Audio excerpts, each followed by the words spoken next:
soledad@gmail.com. El de la facultad no, porque a veces se comporta de manera inestable, entonces con el Gmail sabemos de que no hay inconveniente. ¿Por qué la clase es de manera virtual? Por la cantidad de alumnos. Si van todos los que deberían estar en clase, todos los que se han anotado, la clase es superior a los 130 alumnos y no hay curso donde podamos, no es físicamente posible. De todas maneras, lo que hacemos es, les vamos a dando distintas actividades durante la clase para que la puedan ir haciendo de manera, para que nos puedan ir acompañando. No controlamos la asistencia, pero sí hacemos una serie de actividades que nos permiten medirlos a ustedes cómo van avanzando en cada clase. Por lo que a medida que vayan cursando les vamos a ir actualizando el porcentaje de cumplimiento y ahora lo vamos a ver cuando veamos las reglas de juego, etc. Bueno, les voy a compartir y vamos a ir a lo que es el aula virtual, así nos ubicamos cómo trabajamos. Me dicen si van viendo. Vamos, comparto.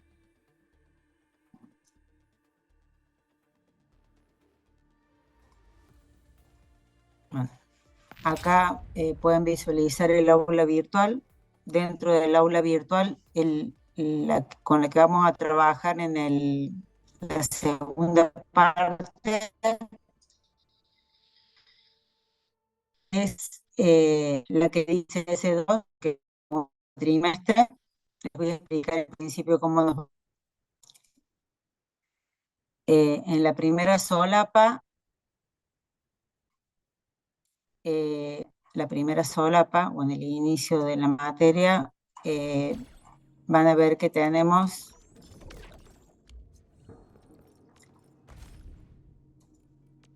temas generales como cuál es la planificación de la materia, las reglas de juego, etc. ¿Se ve bien?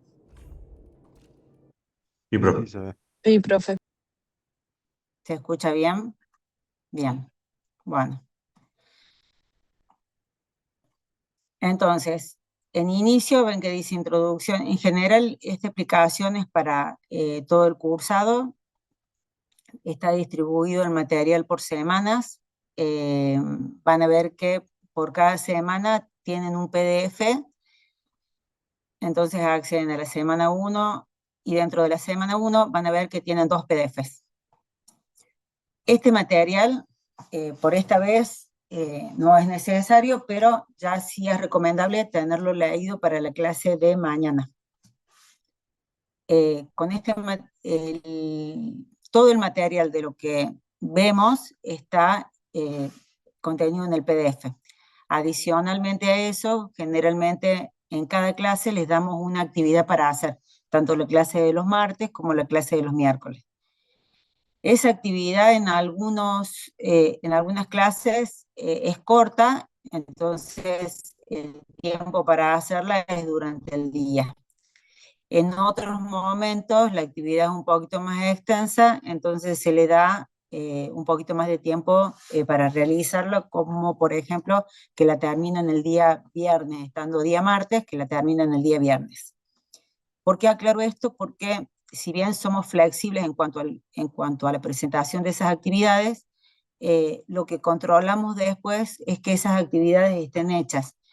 Y tienen que estar hechas en un 80%, tanto para la regularidad como para la aprobación directa.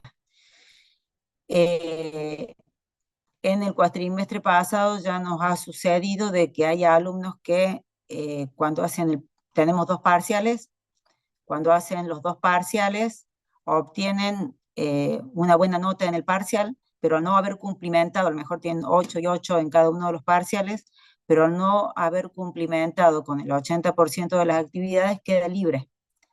Y realmente se cumple así. Así que, bueno, el que avisa no traiciona. Sí, Luciana, te Buenas, escucho. profe. ¿Puede ser de que el aula todavía no esté disponible para los alumnos? Sí, sí, ya les digo cómo matricularse. Dale, muchas gracias. Entonces, Eh, en la primera, y vamos a ver si tiene algún inconveniente, pero de paso lo vamos viendo junto con ustedes. Entonces, en la primera, dentro del inicio, van a ver que tienen lo que es la planificación y las reglas de juego.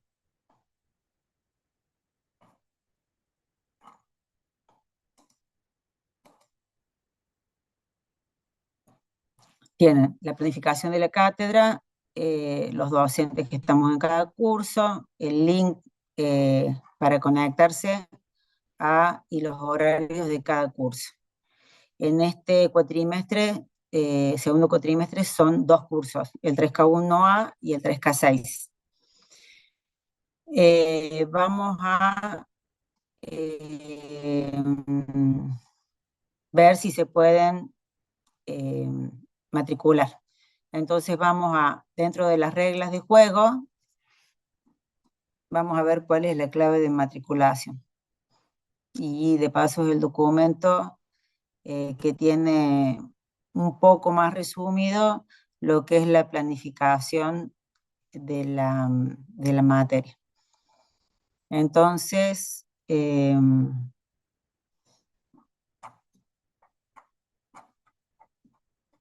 dame un segundito, así les muestro la clave de matriculación.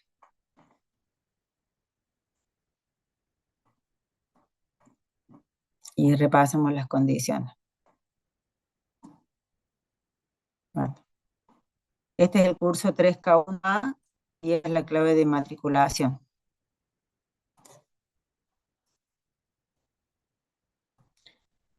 Me dicen al aula no la pueden ver o no se pueden matricular.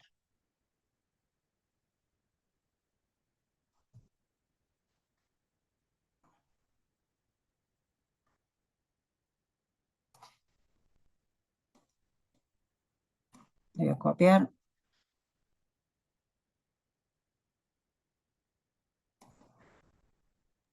Me Dejo por parece acá la clave de la matriculación. V. ¿No te parece? Bueno, entonces ahí vamos a ver, porque está Me... creada desde ayer, así que la estamos actualizando. Un segundo que lo resolvemos ahora. Ahí dejé de compartir, denme un minuto.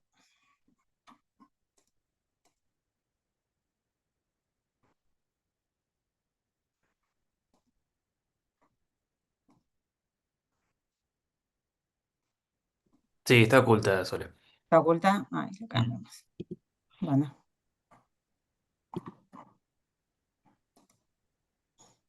Ahí fíjense, chicos. Sí, ahí aparece. ahí Gracias. pudieron. Bueno, las primeras clases son para esto, chicos. Nos vamos a ir acomodando, porque como les decía, recién nos dan el aula virtual y lo que hacemos es copia del aula virtual anterior. Así que les damos unos minutitos para que se puedan, gracias, Vale, para que se puedan matricular. Ahí está la clave de matriculación.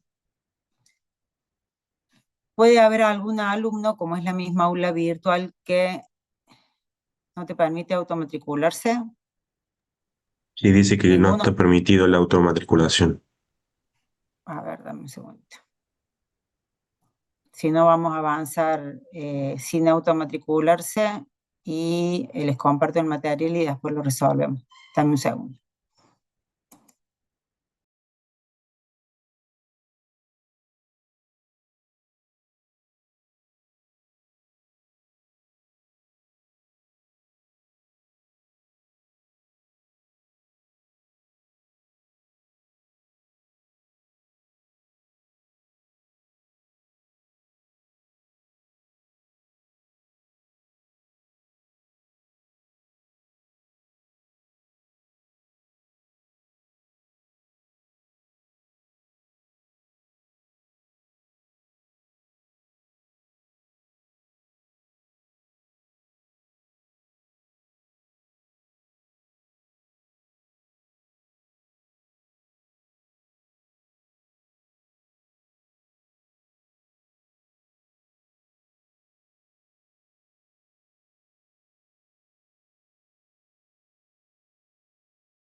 Un minuto.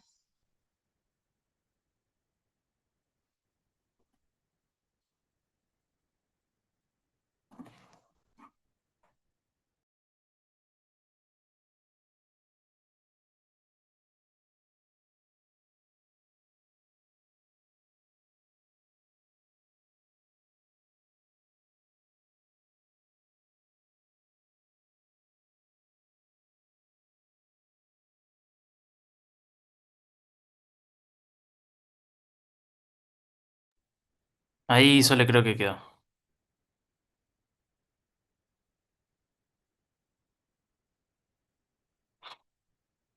Lo cambiaste vos, Valen. Yo estaba Sí. también en lo mismo. Bueno, gracias. Eh, ahora pudieron.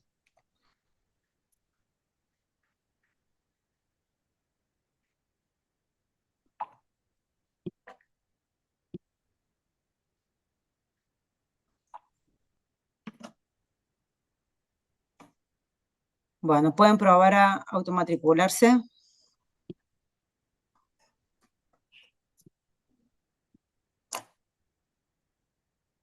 La clave es la que compartí recién y la acabo de dejar acá en el chat.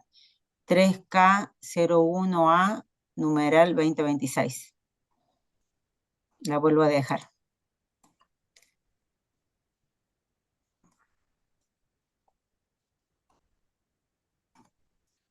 Ahí quedó.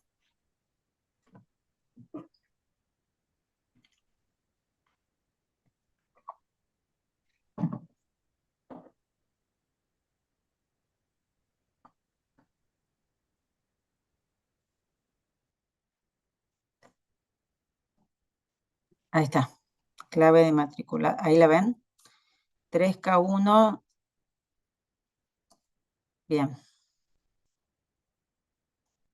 Clave incorrecta.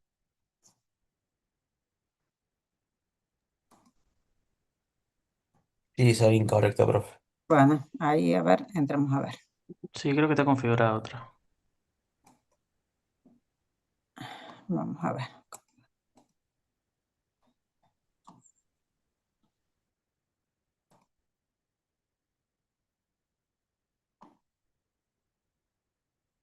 Un ratito. Debería estar dentro de los grupos.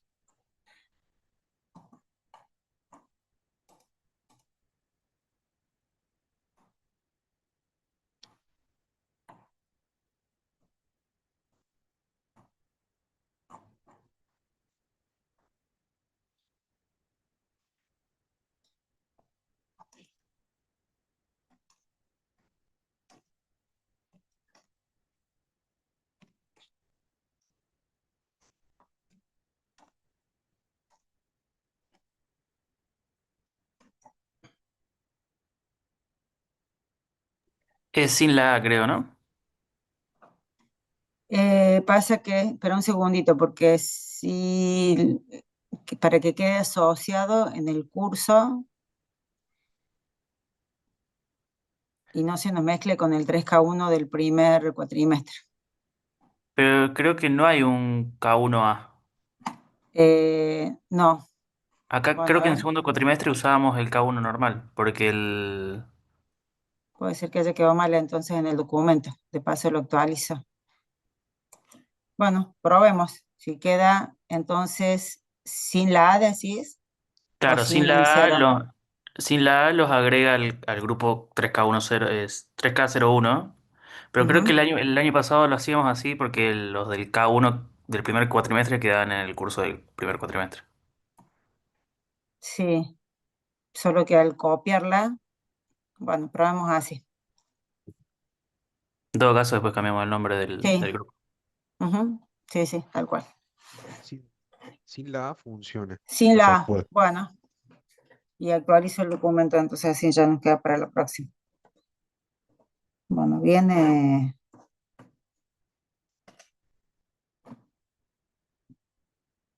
con obstáculos.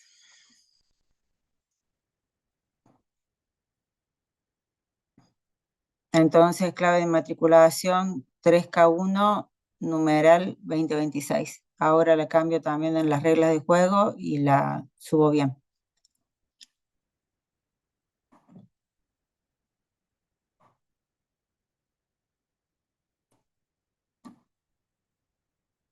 Vuelvo a compartir.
¿Están viendo?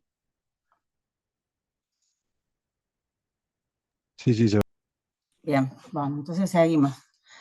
En la primera parte tienen lo que es la planificación, y luego las reglas de juego.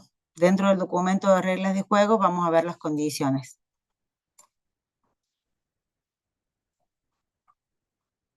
Esto lo de la clave de matriculación que lo vamos a cambiar, lo vamos a revisar. Condiciones de aprobación.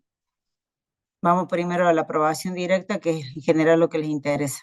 80% de actividades obligatorias sin importar el promedio de notas de estas. O sea, lo que vamos a controlar es que realicen estas actividades obligatorias. ¿En qué consisten las actividades obligatorias? Al final de la clase, durante la clase, les vamos a dar una actividad para hacer, no en la clase de hoy porque es la primera, pero sí a partir de mañana. Es una forma en que nosotros, como les decía anteriormente, vamos midiendo de que ustedes vayan trabajando. En general, nos organizamos con la materia de manera tal que empezamos, hoy ha sido una clase con obstáculos, pero en general lo que hacemos es comenzar a las 8:15 y cortamos aproximadamente 10:15, porque no hacemos cortes durante la clase y si no se hace muy tedioso. Al menos la clase del martes. La clase del miércoles lo ven cómo se organizan con la profe. Entonces, tenemos 2 parciales. Cada parcial tiene un recuperatorio. Les vamos a avisar cuáles son las fechas en que están previstas cada parcial y recuperatorio. El parcial, van a ver que dentro de la semana tenemos en general clases, en general una semana donde, la semana 8, la semana 9, donde se toma el primer parcial, y luego tenemos un tiempo dedicado al recuperatorio del primer parcial y del segundo parcial, que es hacia el final de la materia. Tienen que realizar un trabajo grupal. Este trabajo grupal tiene que ver con un trabajo grupal sobre Git, que es uno de los contenidos que vemos en la materia, y también tienen un trabajo grupal para realizar que seguramente lo van a tener como condición para el segundo parcial. ¿Qué hacemos? Le damos el primer parcial, es bastante teórico, entonces tienen preguntas múltiples choice y tienen preguntas para desarrollar. En el segundo parcial, además de de ser una modalidad similar, lo que tienen es un trabajo práctico a desarrollar en forma grupal que tiene que realizar una determinada funcionalidad. Entonces les damos un tiempo para que ustedes lo hagan y una vez que lo tienen resuelto, lo suben, lo corregimos y eso lo tienen como base para el segundo parcial. Además de eso, se les va a dar un trabajo para ir haciendo clase a clase. Entonces, todas esas actividades que les he nombrado conforman lo que son actividades obligatorias que nosotros medimos al 80%. La condición para aprobación directa es nota 6 o más en cada parcial o recuperatorio. Importante aclarar que es promedio de 7 o más, y dice no aplica el redondeo. ¿Qué significa? Que si se sacaron un 6 en el primer parcial, un 7 en el segundo parcial, el promedio da 6,50, no se redondea a 6,50 para arriba, o sea que debería tener 2 7 o un 6 y un 8 o un 6 y un 9, ¿se entiende?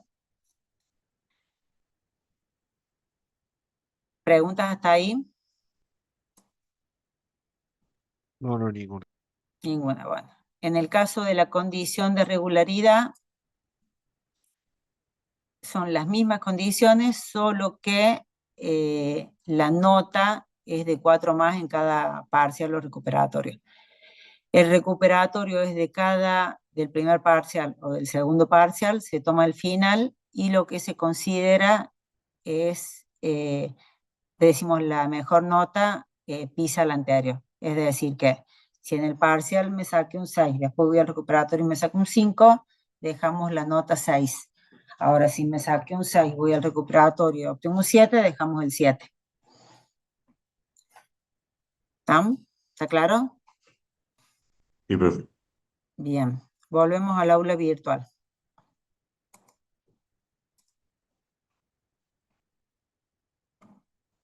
En el aula virtual les decía que tienen el material de la semana 1 y de la semana 1, semana 2 y así van viendo el material. Nosotros lo que necesitamos es que ustedes hayan visto el material antes de cada clase. Entonces, para la clase, ahora vamos a ver el contenido, les digo dónde lo vamos a dejar subido, y también es necesario de que ustedes vean el material, lo lean al material antes de cada clase, así le van a sacar mucho más provecho. Entonces van, como les decía recién, el material está organizado en solapas. Hay un material que lo tienen que ver prácticamente solos, que es el contenido de la solapa de base de datos. Este ya lo pueden ir chusmeando. ¿Por qué lo damos de esta manera? Si bien vamos a hacer alguna práctica, vamos a hacer algún repaso, pero se les pide de que lo vayan viendo usted. En algún punto les vamos a decir, tienen que tener visto el material de base de datos. Y se va a hacer un repaso en la clase, pero no se les va a dar todo el contenido del taller en la clase. Ustedes están cursando o han cursado la materia base de datos. Pueden comentar un poco en qué estado están, si la han cursado, si la cursaron el cuatrimestre anterior, si la están cursando ahora. Los escucho. Yo por mi caso la estoy cursando ahora, en este En este cuatrimestre. cuatrimestre. Bueno, ¿alguien más?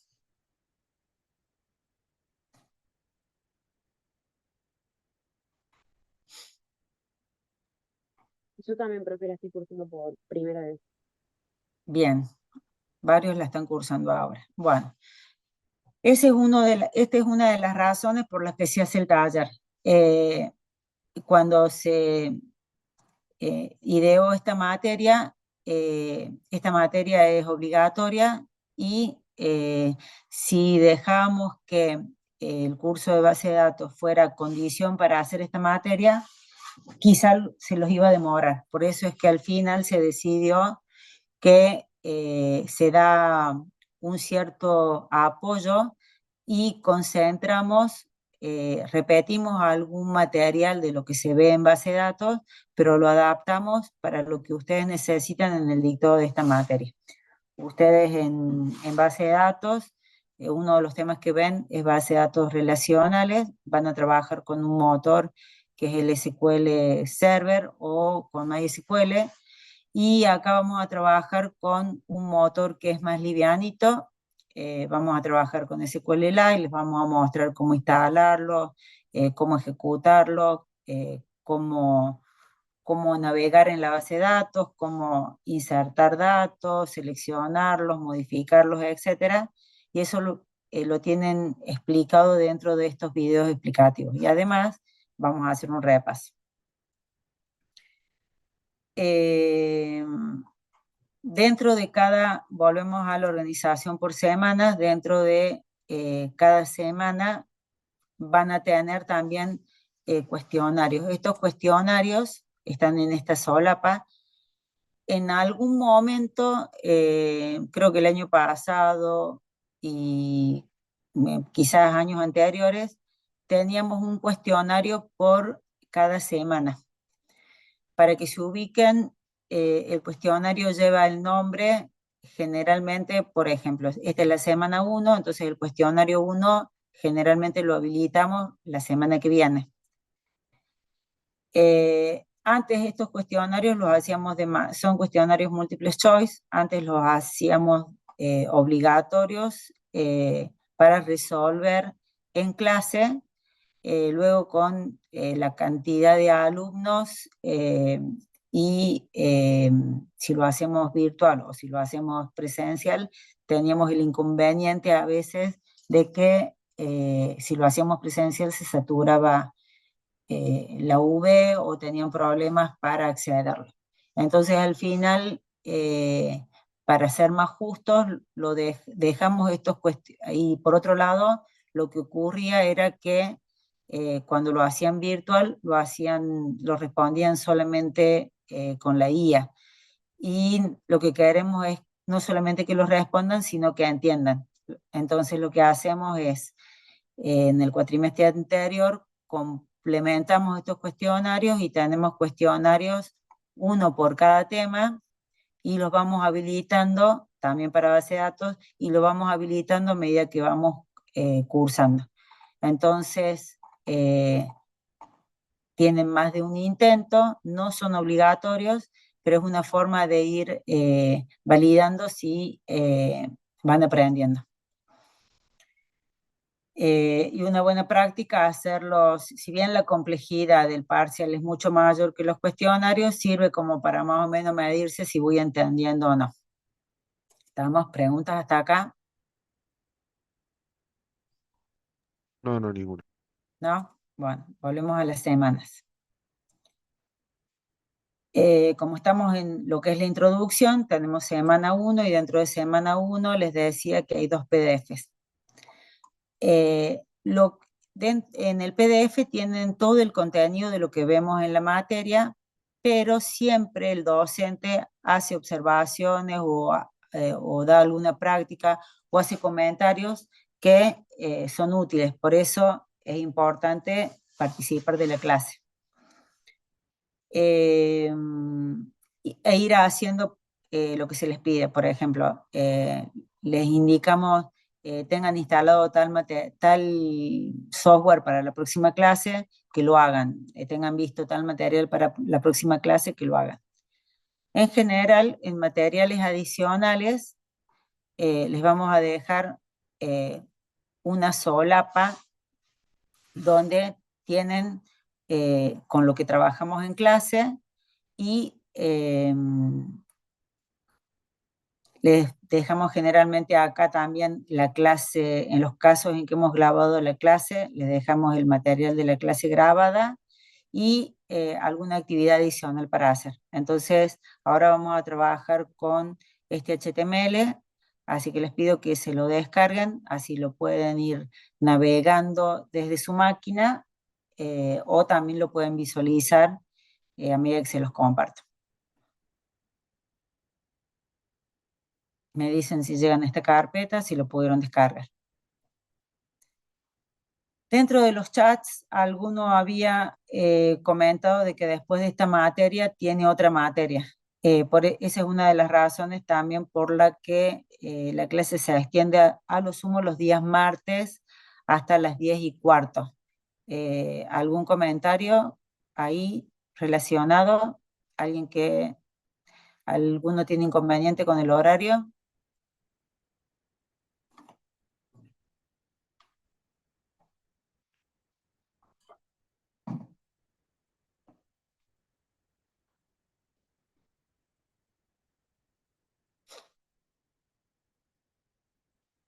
¿Ninguno?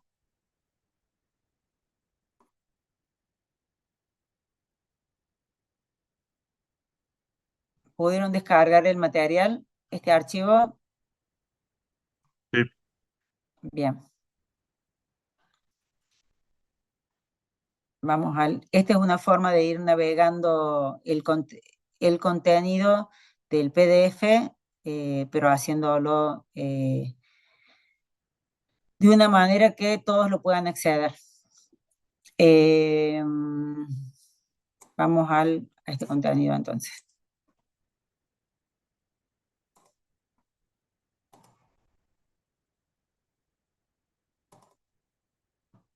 Deberían ver una pantalla como esta.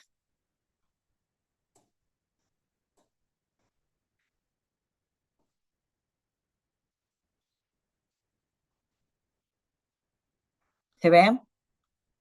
Desarrollo de software.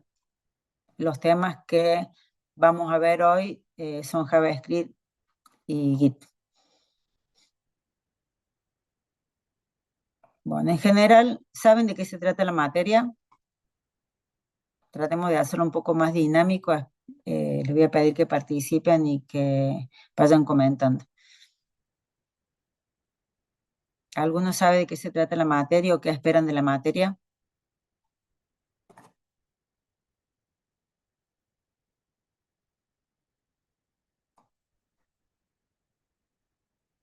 ¿No esperan nada? Aprender a hacer front y back. Bien, bien. Uno que se animó a hablar.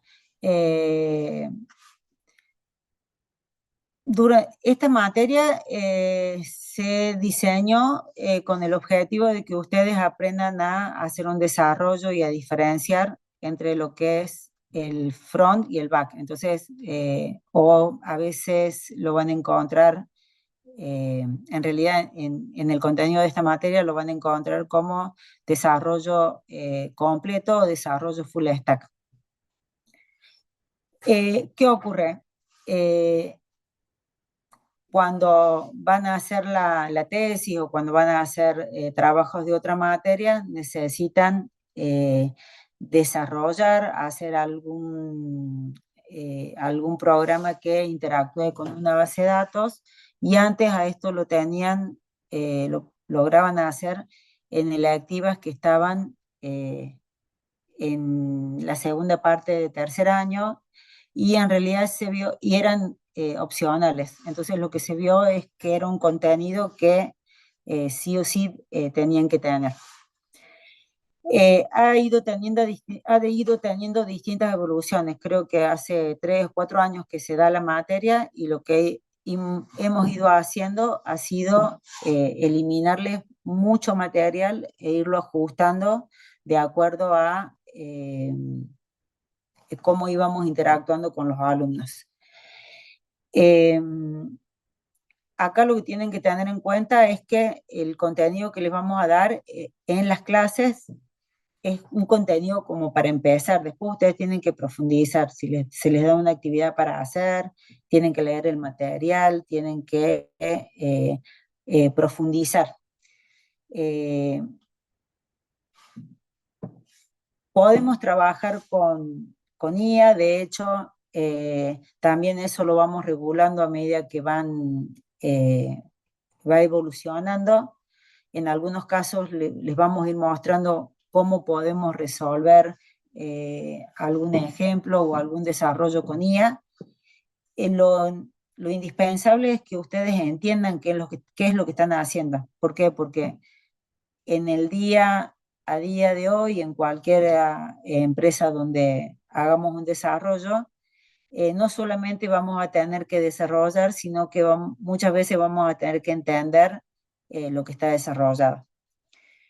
Para darles un ejemplo concreto, cuando en el último parcial les dimos un desarrollo el último final, les dimos un desarrollo bastante simple para realizar, y después hacemos preguntas sobre cómo está hecho, o a ver cómo lo debugueas, para ver cómo agregaría otro campo más, cómo mostraría otro dato más. Eso si yo sé usar la inteligencia artificial y se lo pido, la IA me lo va a resolver.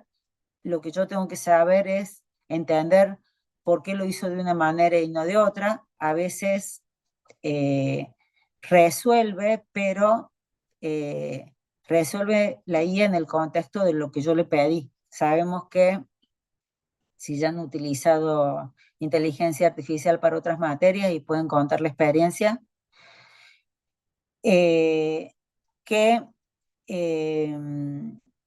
yo le puedo dar le puedo pedir a través de un prompt qué es lo que necesito que me resuelva, pero si no lo exprese con la terminología adecuada, probablemente esté resolviendo algo distinto de lo que me está pidiendo el docente. Entonces no es solamente usarlo, sino saber usarlo. Independientemente de eso, además de que funcione, lo que nosotros vamos a pedirles y vamos a validar es de que ustedes lo entiendan. Entonces a veces me van a decir, sí, profe, pero funciona. Sí, funciona, pero si no nos pueden dar la explicación de cómo hicieron para que funcione, es lo mismo que nada. ¿Se entiende? Entonces eso es lo que vamos a tratar de medir.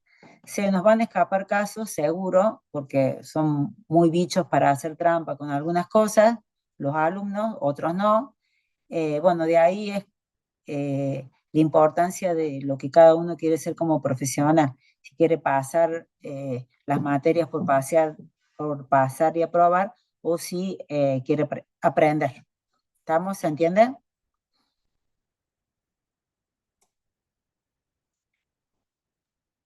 Sí, profe.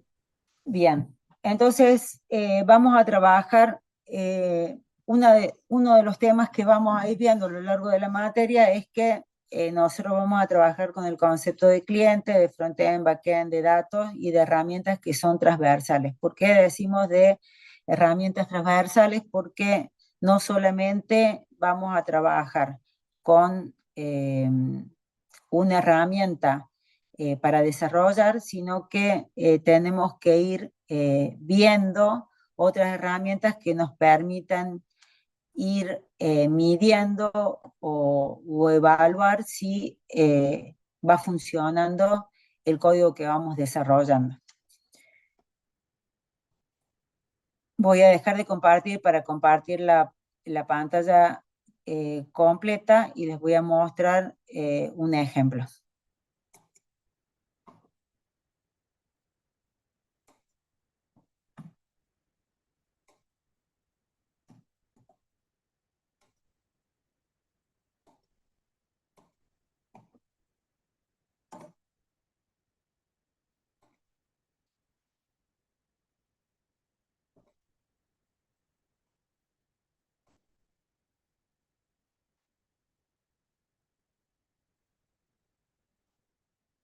¿Se ve ahí?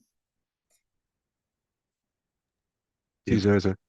En general, nosotros vamos a trabajar con nuestro cliente.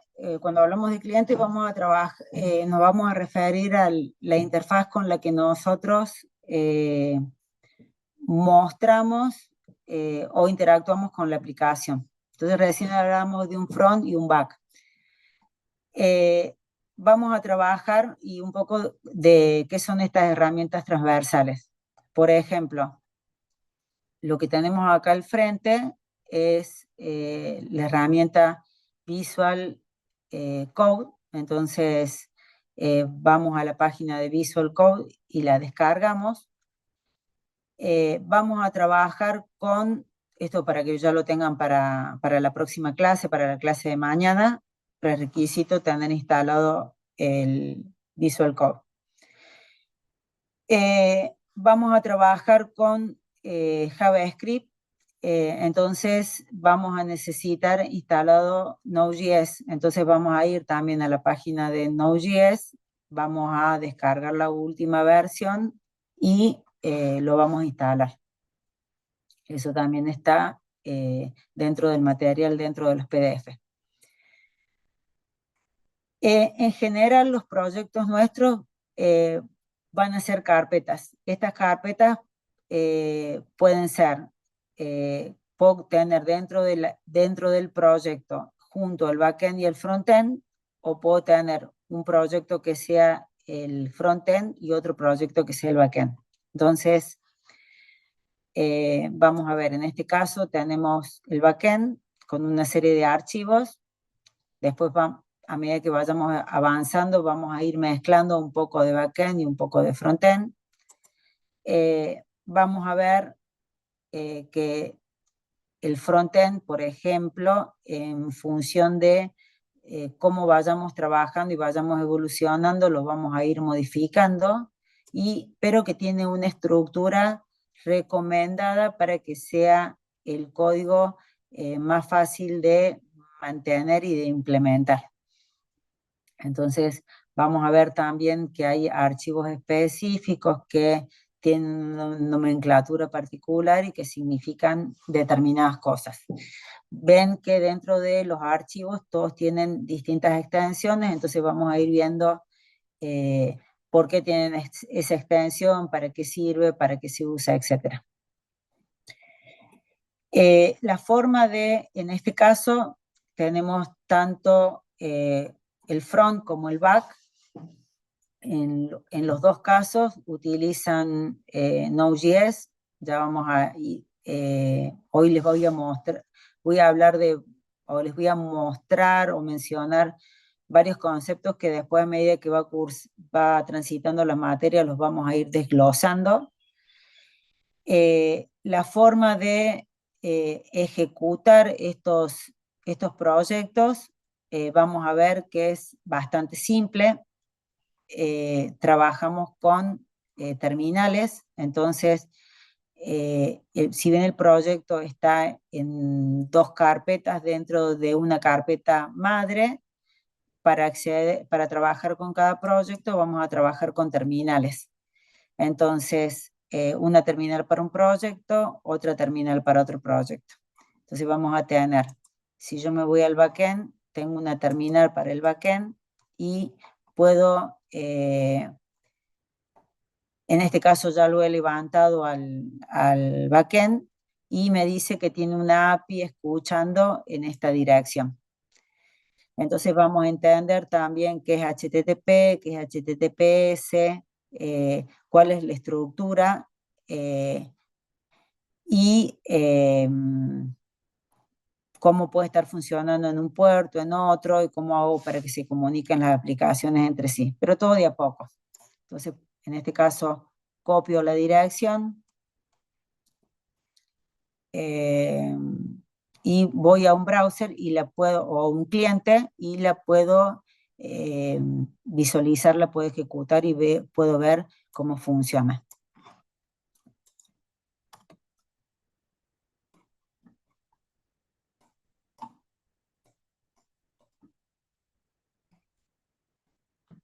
En este caso era un localhost 3000. Entonces me está devolviendo una respuesta y esta respuesta la puedo ver de distintas formas. En este caso lo que me está devolviendo es un texto que tiene un formato específico. ¿Alguien ha visto con anterioridad un texto con este formato en otra materia? Sé que lo han visto, no hagan quedar mal a los profes.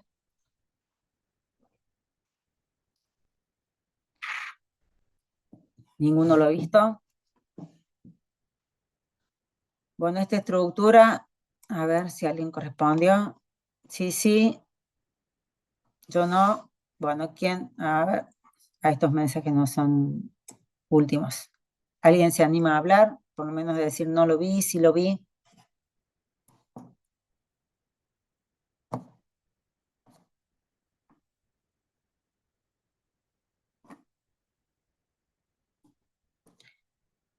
Esta respuesta es una respuesta, es un JSON.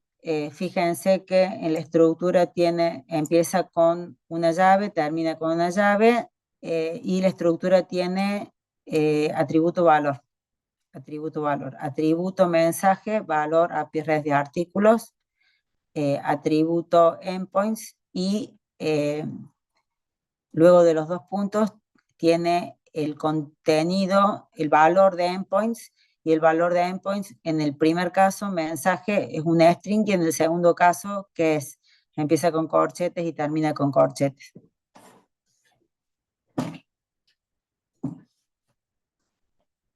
¿Ninguno ha visto algo que empiece con corchetes y termine con corchetes?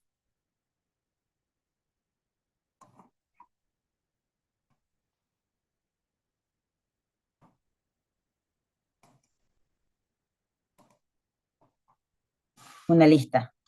Bien, una lista o un array. Entonces eso es lo que he levantado en el back. Entonces en el back, fíjense en que el backend es una aplicación que está respondiendo a través de un browser. Lo que tengo acá es un navegador o un browser, y le estoy haciendo una petición y me está respondiendo información. Después vamos a profundizar de qué se trata. Por otro lado, vuelvo acá y tengo al Visual Studio, y vamos a ver de que tengo un frontend, y dentro del frontend, para el frontend tengo otra terminal, y en esa terminal me dice en qué puerto está levantado, en el 5173. Entonces voy al navegador y puedo acceder a lo que es el front, en el puerto 5173. Entonces empezamos a ver que tengo una estructura que es el protocolo HTTP, dos puntos, localhost, es la máquina local, o lo puedo acceder a través de un IP, y a continuación un puerto. Estas dos aplicaciones se comunican, y este frontend está levantando, mostrándome información de lo que es el backend. O sea, lo que hice en esta clase es, les estoy mostrando a través de dos aplicaciones cuál es el objetivo final al que vamos a llegar al final de la materia. Entonces, fíjense que, ¿qué es lo que vamos a lograr hacer? Es interactuar con una base de datos donde vamos a través de un front. Este front tiene una estructura específica. Aquí yo voy a poder cargar, voy a poder visualizar artículos, voy a poder modificarlos, actualizarlos. Ese cambio se va a reflejar inmediatamente. Entonces vamos a ir viendo qué herramientas necesitamos aprender para poder lograr esto de que modifico información y esa información se actualiza de manera instantánea. En general, todas las aplicaciones que ustedes usan hoy en día, la mayor parte se actualizan de manera instantánea. Anteriormente, cuando surgieron las primeras aplicaciones, se cargaba, cuando yo actualizaba una página, lo que ocurría era que perdía la información que había cargado y la tenía que volver a cargar.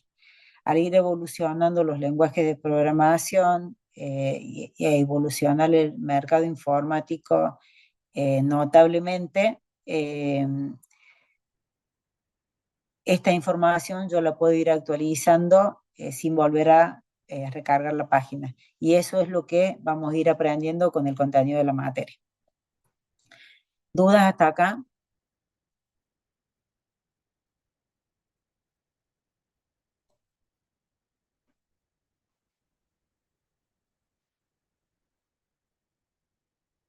Ninguna, bien, no hay mensajes en el chat. Vuelvo a compartir y volvemos con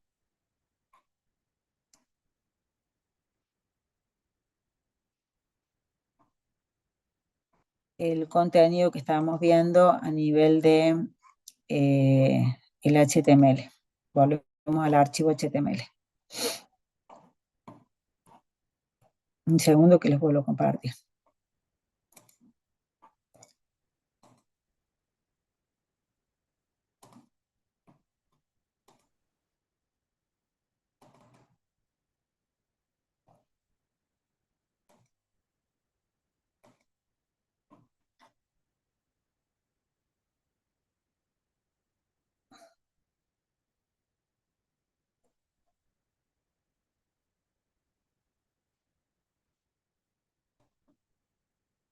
Ahí se ve. Otra herramienta con la que vamos a trabajar es con Postman. Si se fijan, Postman es una herramienta tal que yo puedo realizar peticiones y, ¿están viendo? Puedo escribir peticiones de distinto tipo, con distintos verbos. Get, post, vamos a ver que estos son los dos verbos que más vamos a utilizar. Y vamos a obtener respuestas. Así como recién vimos respuestas utilizando el navegador, vamos a ver que estas respuestas también las podemos validar construyendo peticiones. Entonces, por ejemplo, podría cambiar esta petición y escribir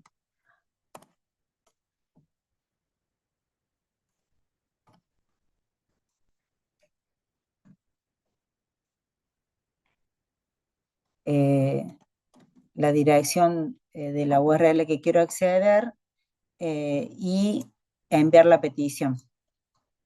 Entonces, fíjense que acá voy a obtener el mismo mensaje que me devolvió el browser.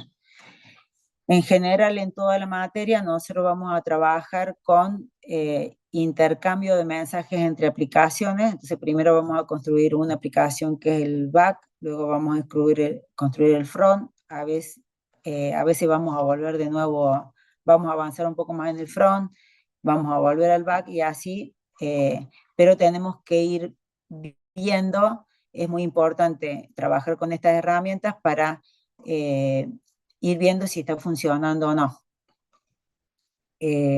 A medida que dentro del browser, a medida que vamos trabajando, si volvemos, por ejemplo, a la aplicación que estábamos mostrando, tenemos ya algunas herramientas que están incorporadas, como por ejemplo, vamos a más herramientas del desarrollador, y vamos a ver que tenemos un conjunto de herramientas que ya la tenemos en el mismo Chrome, donde podemos interactuar con la consola de JavaScript, podemos ver cuáles son los mensajes que hay o las peticiones que se van ejecutando a medida que yo voy interactuando, a través de ir navegando por las distintas solapas. Por ejemplo, también podemos inspeccionar la página y podemos modificarla. Entonces, el uso de esta herramienta, por algo se llama herramienta de desarrollador, nos permite interactuar y ver cómo funcionan algunas cosas. De hecho, por ejemplo, para ver, podría ejecutar un JavaScript simple a través de console.log. Puedo loguear dentro de la consola y pedirle que haga un cálculo y ejecutarlo. ¿Ven? Me muestro que aquí estoy usando JavaScript que está incorporado dentro del navegador y me dice que la respuesta de sumar 3 más 5 es un 8. O también podría darle un mensaje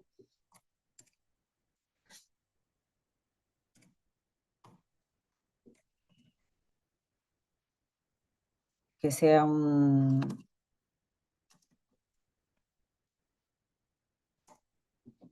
me devuelve el mensaje y además me está devolviendo un mensaje.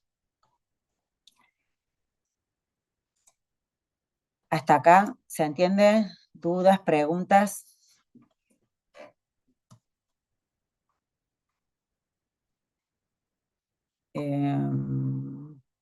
Volvemos al HTML.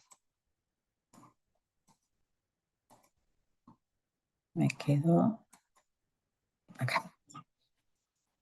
Entonces vamos a trabajar con JavaScript como vimos recién en la consola. Ya después ya vamos a ver lo que es JavaScript, pero vamos avanzando de a poco. Entonces vimos un back, vimos un front, vimos un cliente, vimos algunas herramientas con las que vamos a trabajar. ¿Qué otras herramientas transversales con las que vamos a trabajar? Recién vimos que para visualizar algunas cosas dentro del Visual Studio, una de las herramientas es el IDE, que es Visual Studio. Trabajamos también con otras herramientas como Postman, como vimos recién. También trabajamos con herramientas como de base de datos, entonces vamos a trabajar con, les dije, un motor de base de datos livianito, y también vamos a trabajar con distintos paquetes de software que vamos a ir instalando, por ejemplo, para testear la aplicación. También vimos lo que era un cliente. En nuestro caso, el cliente es el browser, que nos permite interactuar a través de HTTP, a través del protocolo HTTP, tanto con el front como con el back. Los datos vamos a ir evolucionando, y en principio vamos a trabajar con archivos TXT o con archivos con formato JSON, y vamos a guardar la información allí, y luego vamos a evolucionar a guardar los datos en una base de datos. ¿Cuál es la visión? Hablábamos hace un rato de cuál es el sentido de que vean un desarrollo, hacer un desarrollo full stack. El sentido de aprender a ser un desarrollador full stack es que nosotros comprendamos un poquito de cada cosa, tanto del front, del back, lo que es testing, esto de usar herramientas como Postman, que me permitan ver si funciona o no funciona, y cómo modificarlo, cómo cambiarlo. Al trabajar en grupo, en general, no trabajamos ya más como individuos que no estamos relacionados, sino que en general trabajamos con otros grupos. Entonces, cuando trabajamos con otros grupos, tenemos que compartir código. Para compartir código, el IDE mismo ya me ofrece cómo versionar el código, pero lo que tenemos que entender es qué es lo que va funcionando, cómo trabaja cuando yo comparto código, cómo lo hago y qué es lo que va sucediendo atrás. Por eso es que vamos viendo cómo trabaja el control de versiones. En general, ¿alguno ha trabajado con control de versiones?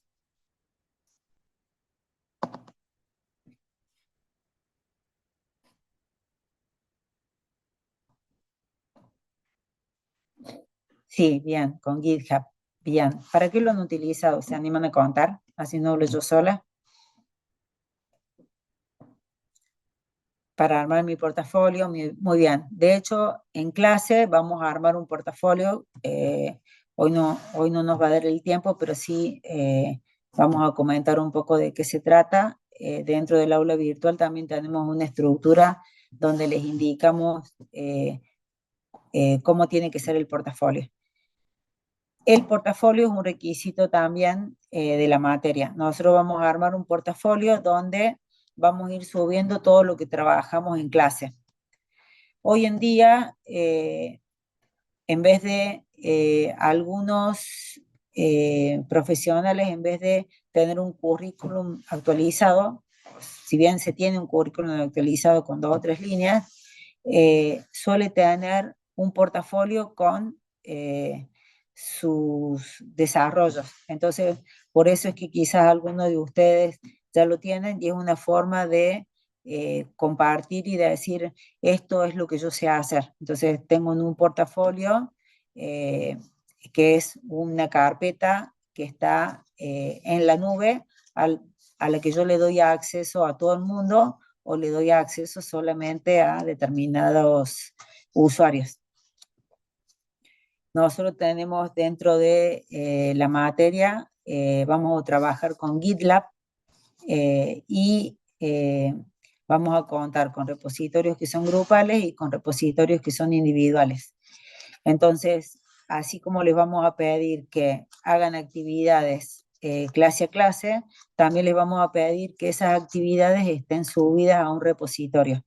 Y lo que vamos a controlar no es que las suban al repositorio la última semana, sino que parte de medir ese 80% es evaluar que hayan subido las actividades al portafolio en tiempo y forma.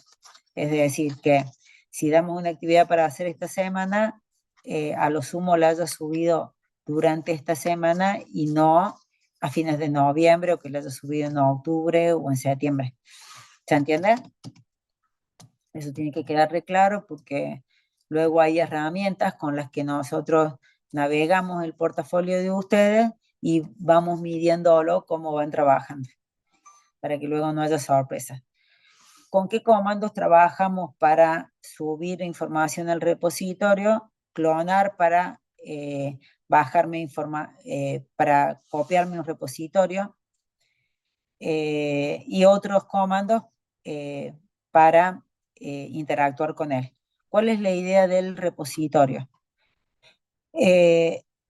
Alguien ha trabajado con un portafolio, hasta lo que vimos recién, han armado portafolios para trabajar, para mostrar su trabajo o para ordenar información en alguna materia. ¿Alguno ha trabajado con un portafolio o con GitHub con control de versiones para compartir archivos o proyectos?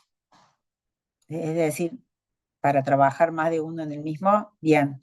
Lucas me dice que en el trabajo. ¿Quieres comentar, Lucas, dónde trabajas? ¿Qué es lo que haces?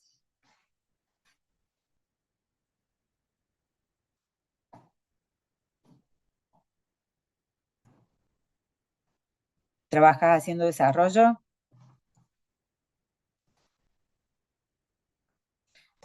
Trabajo por una startup de software, trabajamos con UE y no. Bien. Entonces, para el resto, nosotros vamos a, idealmente, cuando hagan el trabajo práctico, van a tener que trabajar con un repositorio grupal.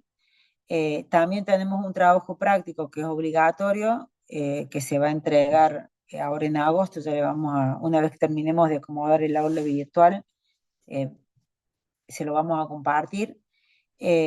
Lo que van a hacer es, ya vayan pensando en armar grupos. En esos grupos de no más de 4 integrantes, lo que van a hacer es, van a crear un repositorio, le van a agregar datos, van a agregar archivos, puede ser alguno de los que trabajemos en la clase de mañana o en la próxima clase, y lo que van a hacer es producir un conflicto. Entonces ¿para qué se utiliza el control de versiones? Para trabajo en equipo. Cuando trabajamos en equipo, a veces nos ocurre de que tenemos que trabajar en el mismo archivo. Entonces, Git lo que hace es, nos permite trabajar en forma aislada o en conjunto. Básicamente, nosotros necesitamos por lo menos conocer 4 o 5 comandos que son esenciales. El comando clone lo que hace es clonar un repositorio. Entonces, clone, y se le indica la URL del repositorio, lo que hace es, me permite hacerme una copia de un repositorio. A medida que inicialmente, si ese repositorio tenía información, me va a descargar todos los archivos. También puedo trabajar de manera inversa. Puedo tener un proyecto como el que vimos recién, y lo que quiero hacer es compartirlo. Entonces lo que hago es compartir ese repositorio con mis compañeros. Para eso tienen que tener los compañeros o los integrantes del grupo, las personas con las que yo quiero compartir, acceso a la misma herramienta. En el caso nuestro, ya les vamos a indicar cómo. Van a tener un usuario de GitLab con una contraseña para que cada uno tenga acceso a su trabajo. Y la forma en que vamos a ir agregando archivos a ese repositorio es a través del comando add y además con el comando commit. Ya lo vamos a ir viendo en detalle. En esta clase es como que estamos haciendo un paneo general de las distintas herramientas. La forma en que yo voy a ver si qué cambios tengo en local y qué cambios tengo en la nube es a través de el guía status. Es otro comando que me va a permitir analizar si hay cambios que los tengo que subir o cambios que están pendientes de subir. La forma en que yo confirmo un cambio es a través del comando commit. Ahora, también se puede trabajar con ramas, pero no es necesario en el contexto de esta materia. ¿Qué es lo que necesitamos que ustedes conozcan, que es un requisito mínimo para trabajar en equipo? Es que yo puedo crear un repositorio, invito a otros miembros a otros miembros o a otros desarrolladores a formar parte de mi repositorio, les doy acceso, y una vez que tienen acceso, estos integrantes pueden compartir código conmigo. Si comparten el código conmigo, no es lo mismo que Drive o que algunas de estas otras herramientas donde compartimos documentos. Acá la diferencia es que lo que hace Git es que cuando yo subo un cambio, lo que hace es comparar estos dos archivos y los comparte y se fija, tiene una inteligencia tal que si el archivo es exactamente igual, obviamente no hay cambios. Ahora sí, dentro del archivo tengo los desarrolladores no han modificado exactamente la misma línea, sino que uno modificó la 10 y otro modificó la 3. Inteligentemente deja los cambios de un desarrollador y del otro desarrollador. Ahora, ¿cuándo voy a tener problema? Cuando dos desarrolladores modificaron el mismo archivo en la misma línea. Entonces, no vas a saber cuál de las dos líneas, qué línea es la que va, y lo que hace es lo marca como un conflicto. Entonces, lo que vamos a tener que resolver en ese trabajo práctico es demostrar de que sabemos trabajar con conflictos. Esto es, producir el conflicto y resolverlo. Esto es algo que habitualmente ocurre en el contexto de trabajo en equipo. ¿Dudas hasta acá?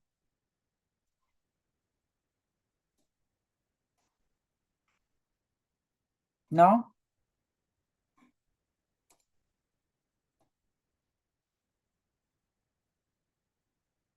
El anuncio de ese trabajo práctico, sí, va a estar en la UB.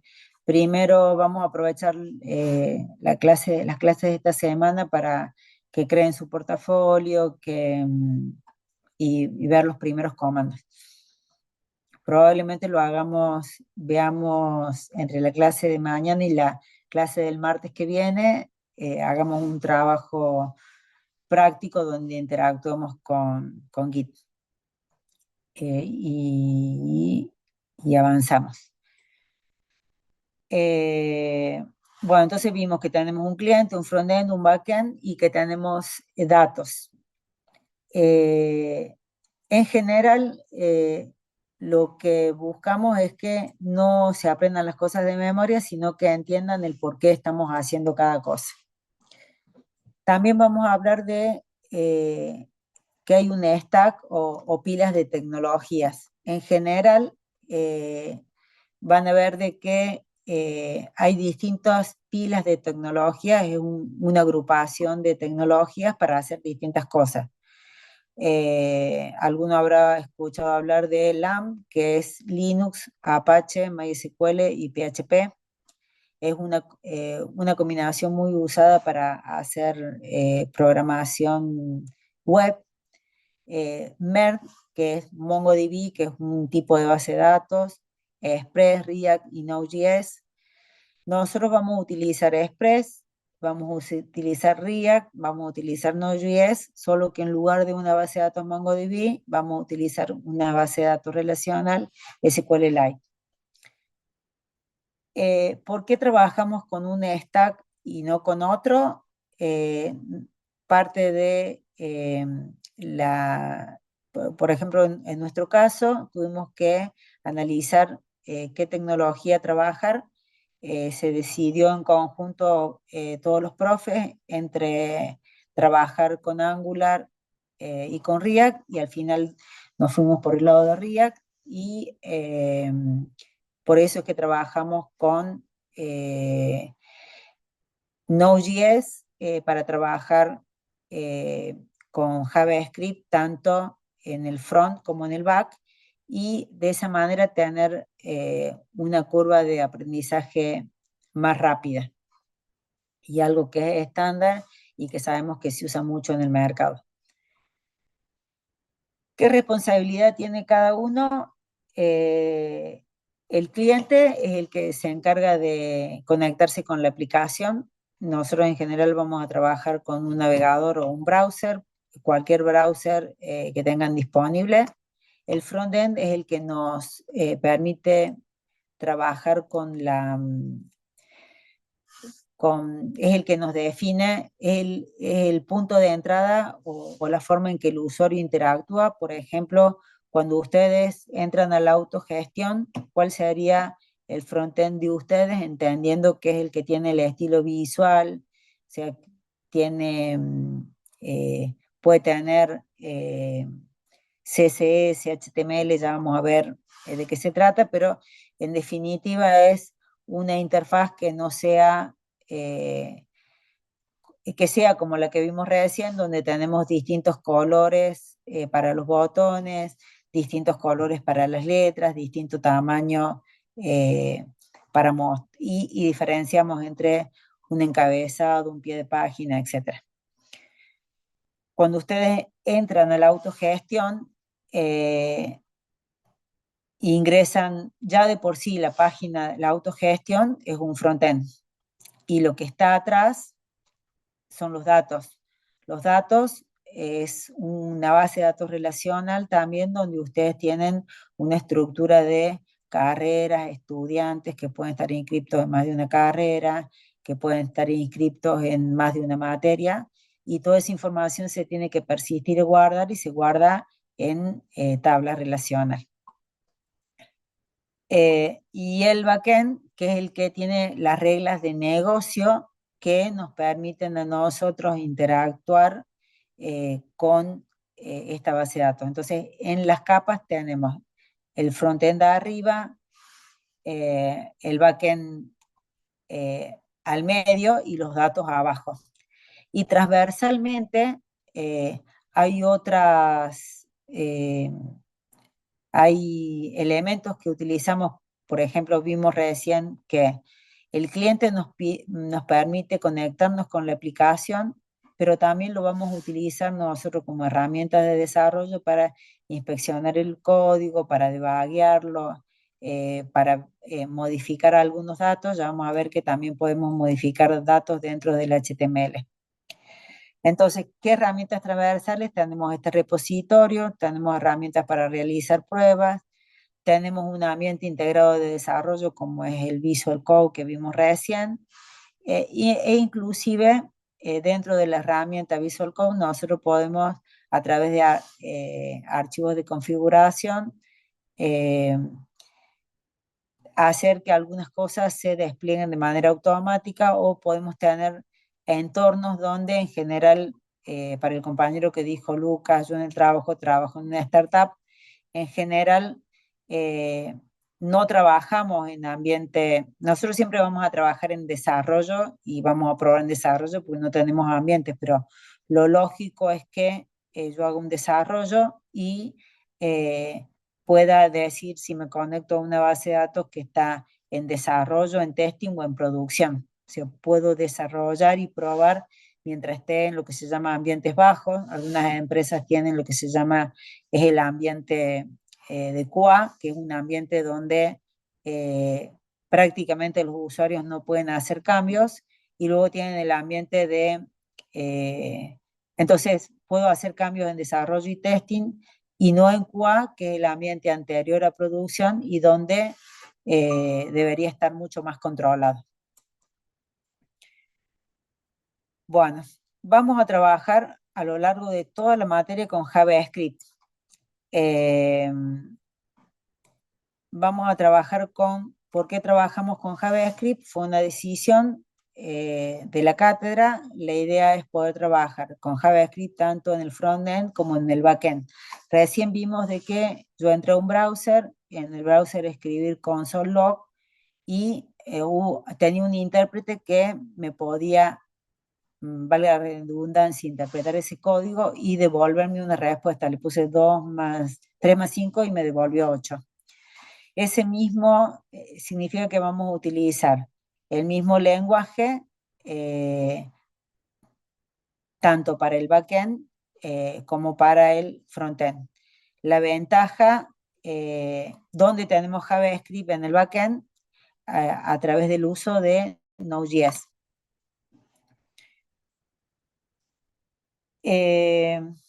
Porque una de las características que tiene JavaScript es que puede ejecutarse en distintos sistemas sin tener en cuenta si estamos trabajando en Windows, en una Mac, en un Linux. Está orientado a objetos,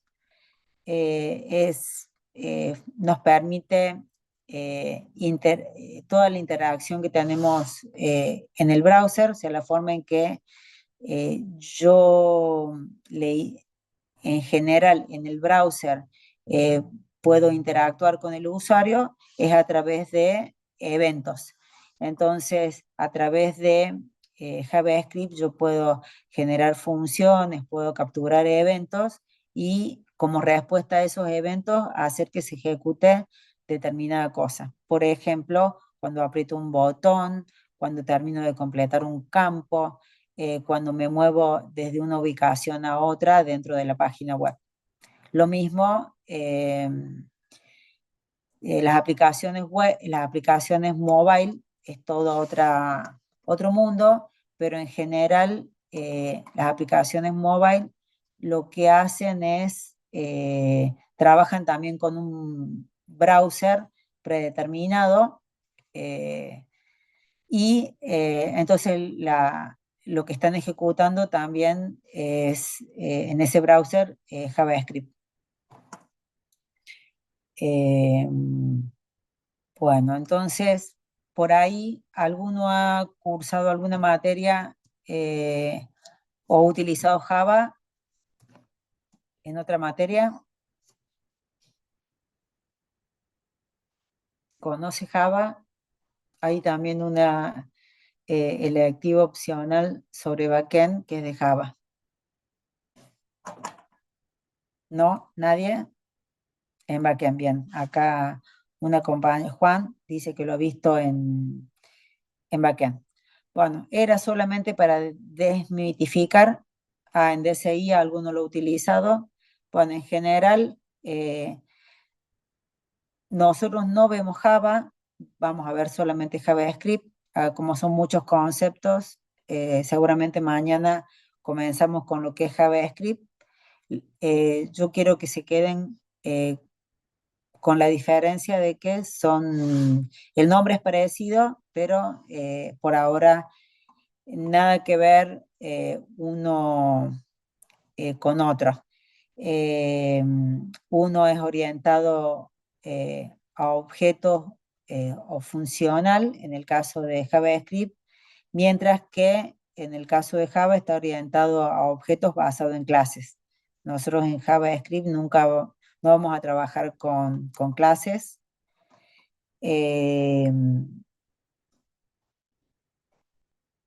Y en general Java tiene objetos que son instancias de clase, mientras que JavaScript no distingue tipos de objetos de la misma manera que Java. Bueno, un poco de historia, pero no vamos a ahondar en eso. Eso, al que le interese puede leer la documentación. Sí que vamos a necesitar un motor. Este JavaScript, para que se ejecute, vamos a necesitar un motor. Recién vimos que el browser tiene no tuvo que instalar nada en el browser, y cuando le escribí console log pudo hacer el cálculo.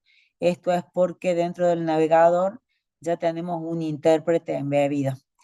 Fuera del navegador, como les mostré recién, lo que yo tengo que hacer para ejecutar el código JavaScript, tengo que instalar un entorno de ejecución. Por eso es que les pido que descarguen Visual Studio y que descarguen Node.js. Yo les voy a dejar un instructivo con cómo valido que tengo Node.js instalado y que está funcionando.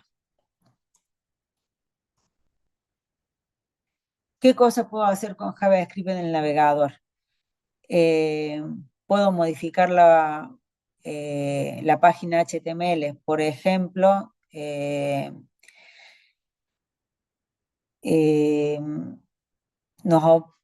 yo, por ejemplo, cuando cuando veo la autogestión y veo cuáles son las notas que tengo en una materia específica, recién cuando entramos al browser y vimos así como podía interactuar con la consola, yo puedo interactuar con el HTML. Entonces podría modificar el HTML y hacer que las letras se vean más grandes, más pequeñas, incluso podría modificar datos. Donde tengo un 7, podría poner un 9. Ojalá fuera tan sencillo, ¿no? Entonces, ¿cómo hago qué es lo que tengo que hacer para que ese 9 no se modifique y no altere a los datos que son donde está persistida la información? O sea, si ubican hasta ahora, yo tengo un frontend que es mi autogestión, donde yo puedo ver las notas como alumno. Yo puedo entrar a ese HTML y puedo modificar el estilo, o sea, puedo modificar cómo se ven los colores, cambiar lo que tengo en azul, ponerlo rojo. Podría incluso modificar los datos. De hecho, en algún momento se les pedía a los alumnos que, en la época que teníamos libreta, le pedíamos a los alumnos que nos mostraran cuáles eran las notas que tenían, nos fijábamos en base a las notas, completamos la libreta. Hasta que a alguno se le ocurrió que lo podía modificar, a un alumno un poquito más avanzado, y modificaba y le mostraba al profe las notas modificadas. Entonces, ¿cómo se les ocurre que yo puedo, los sistemas controlan de que si es tan fácil modificar la información en un browser, ¿cómo hago para controlar de que eso donde se guarda efectivamente no se modifica?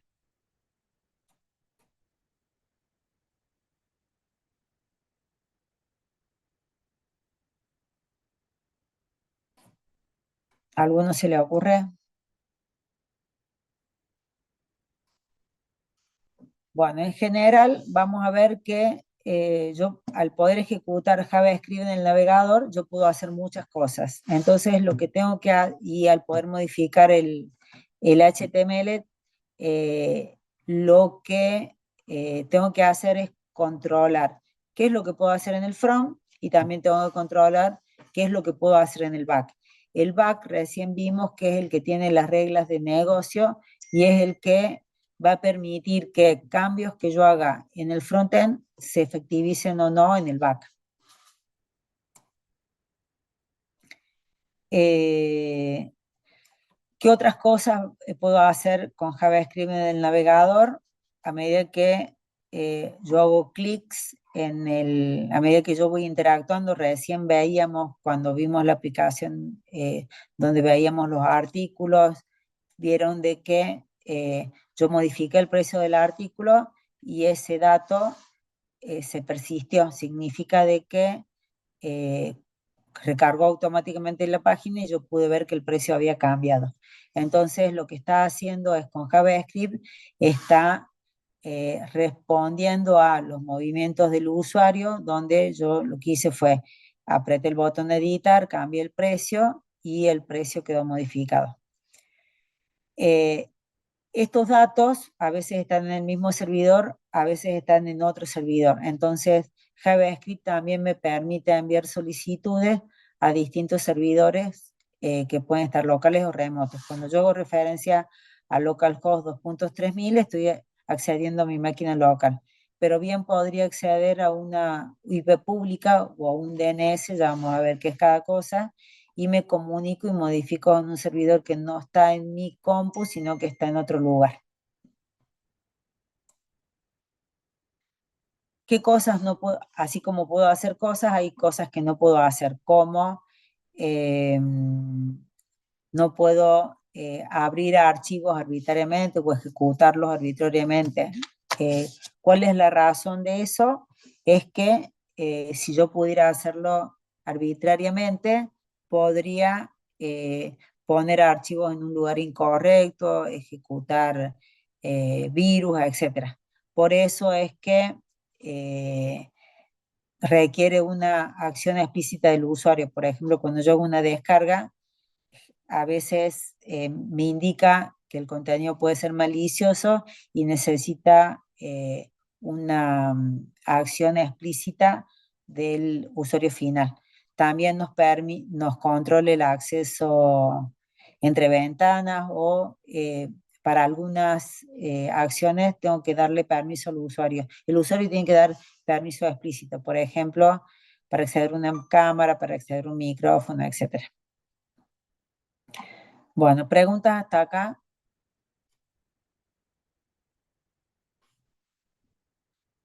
Tareas que se llevan para hacer. El que no se matriculó en la autogestión, matricularse. Mañana la clase es virtual y presencial. Mixta, dijimos. Empieza a las 8:15. Tienen que instalar Visual Studio e instalar Node.js. Yo les voy a dejar un instructivo de cada cosa y otra tarea más teníamos. Leer el PDF, 2 PDF, apunte 1 y apunte 2. Muy bien, esa es toda la tarea. Hoy no hacemos una actividad obligatoria, no dejamos registro de la misma por ser la primera clase, además tuvo un par de obstáculos, pero son muchos temas para ver, los vamos a ir viendo de a poco.